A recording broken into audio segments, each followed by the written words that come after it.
Ya Allah. A'udzu billahi minasy syaithanir rajim.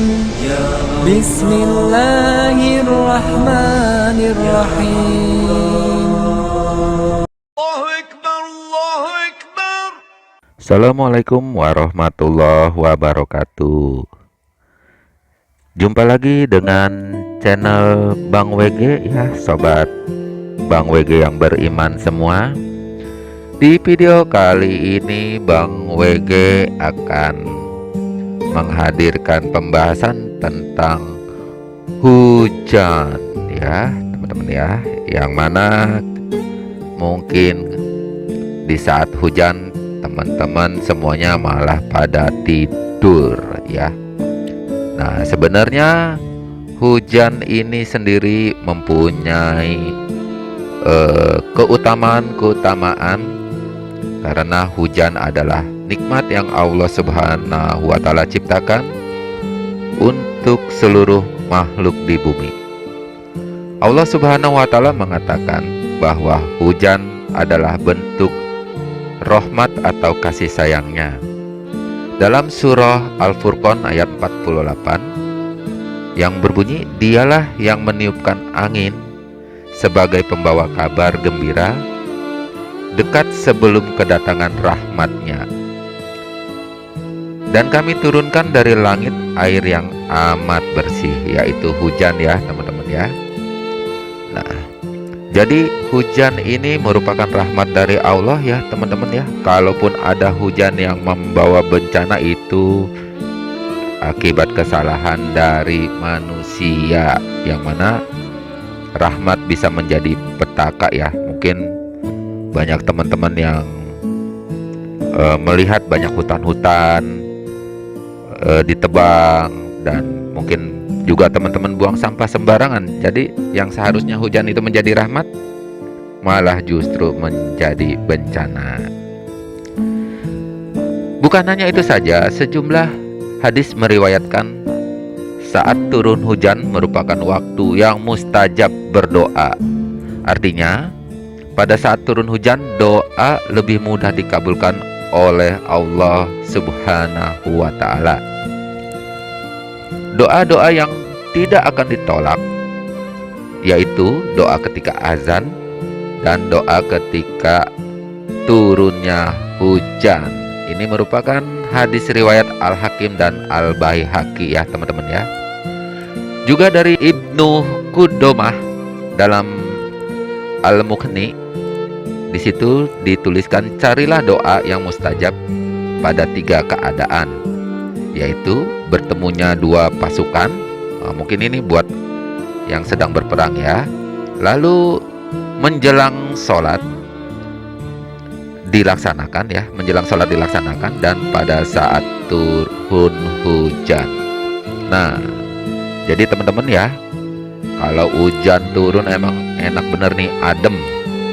Mau tidur, mau istirahat, mau rileks-rileks ya, saat hujan memang enak sekali ya teman-teman. Tapi upayakan sempetin berdoa, minta kepada Allah Subhanahu wa Ta'ala apa aja ya. Mau yang lagi galau, yang misalnya pacarnya putus mau kembali, yang istrinya minggat mau kembali, suaminya minggat mau kembali, minta sama Allah di saat hujan ya, karena ini merupakan waktu yang mustajab ya teman-teman ya. Ataupun yang belum punya rumah, pengen punya rumah, yang pengen kaya, yang pengen jabatan, jadi nggak perlu lagi teman-teman meminta kepada selain Allah ya. Hanya saja mungkin di saat teman-teman berdoa pada saat-saat yang tidak mustajab ya. Sebenarnya waktu berdoa itu bisa kapan saja teman-teman. Hanya saja ada waktu-waktu yang memang tidak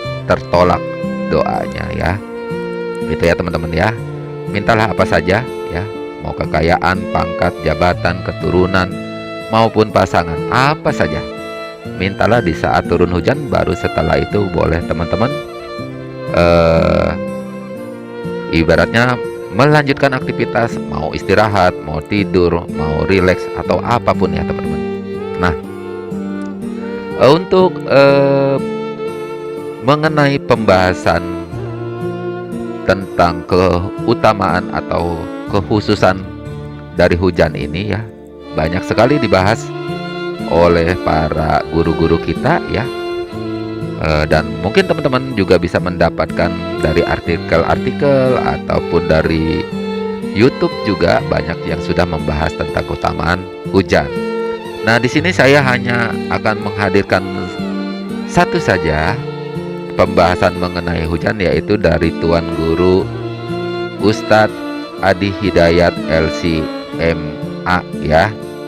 Nah, jadi itulah ulasan dari Bang WG.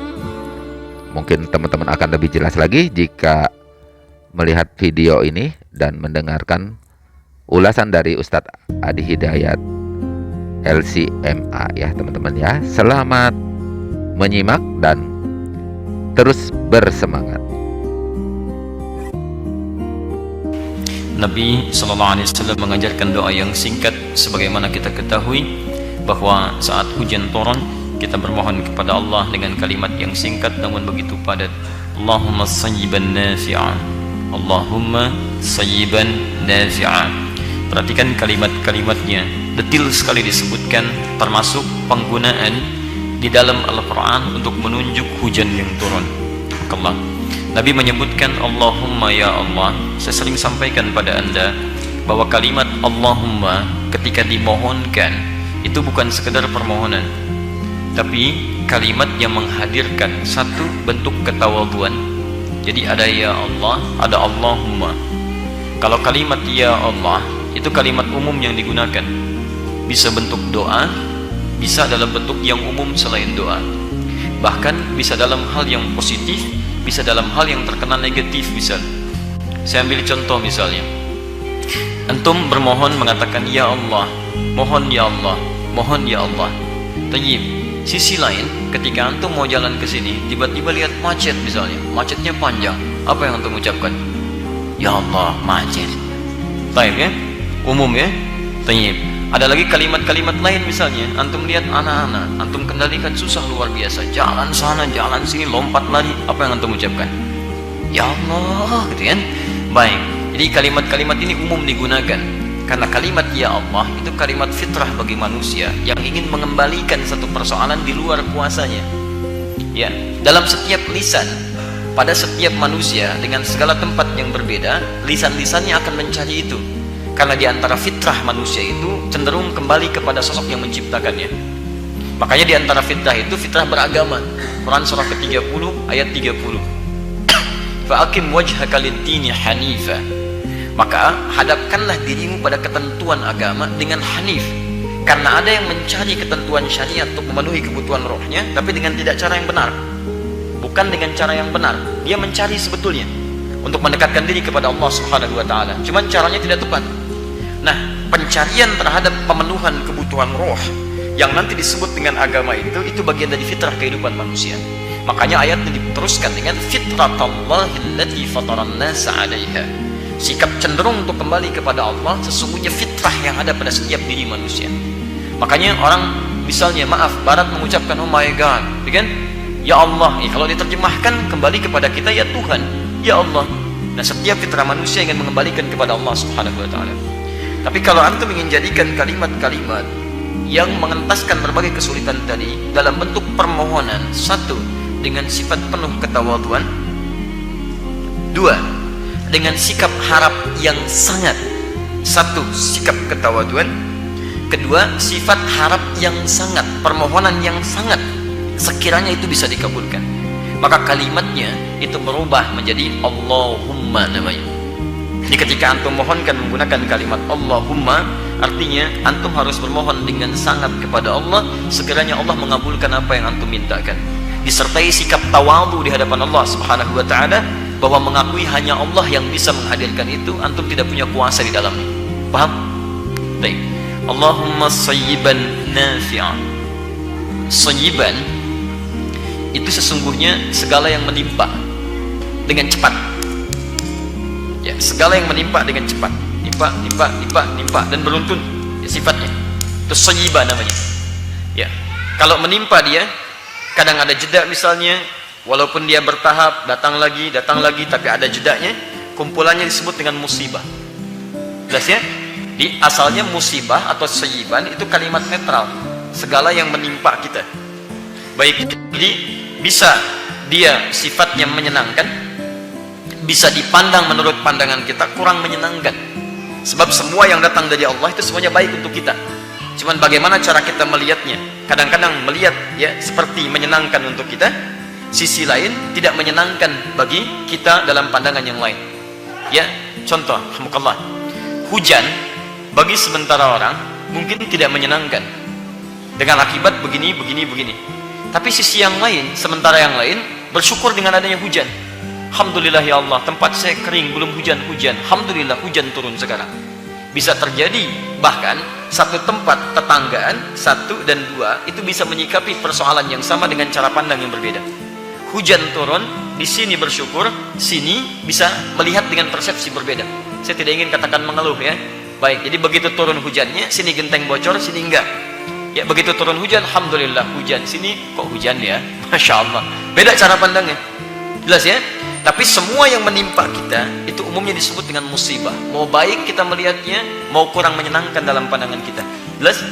Saya pun melihat Anda sekarang itu musibah bagi saya.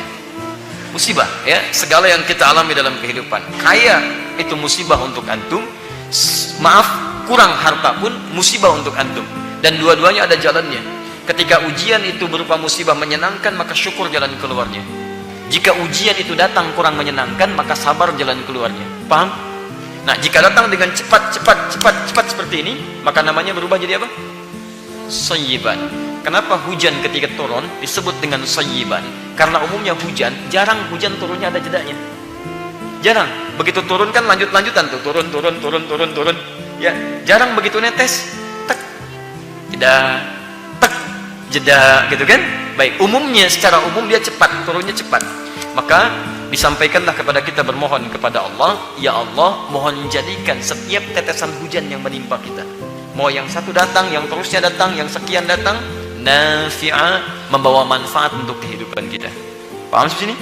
Baik, ini diantara doa yang diajarkan Nabi. Singkatnya, doa ini mengajarkan satu, selalu husnudzan kepada Allah dalam setiap situasi yang kita alami. Di sekalipun hujan terjadi, jangan kita keluhkan, karena setiap yang datang dari Allah itu ada manfaatnya. Adapun kalau terjadi hal-hal yang keluar dari manfaat, yang salah bukan Allah, yang salah pasti manusianya. Iya, demikianlah tadi ya teman-teman ya, sudah kita sama-sama dengarkan tausiah dari Ustadz Adi Hidayat LCMH. Ustadz Adi Hidayat LCMA ya teman-teman ya. Nah, semoga ini bisa menjadi referensi buat teman-teman dan bisa menjadi itibar bagi kita, sehingga kita akan selalu memperbaiki iman Islam kita ya teman-teman Bang WG.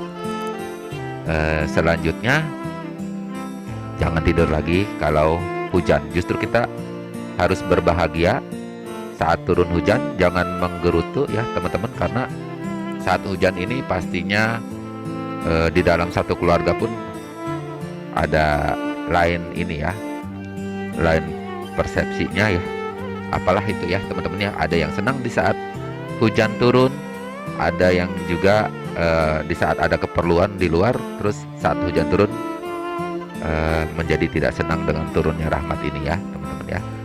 Demikian, jangan lupa like, subscribe, comment, and share jika teman-teman merasa video ini bermanfaat buat teman-teman. Dan jika teman-teman tidak suka, saya Bang WG mohon maaf, karena saya manusia biasa, tempatnya salah dan hilaf. Jika teman-teman mau dislike pun tidak apa-apa, dipersilahkan. Akhirnya Bang WG pamit undur diri. Wabillahi taufiq wal hidayah. Wassalamualaikum warahmatullahi wabarakatuh. Sampai ketemu kembali.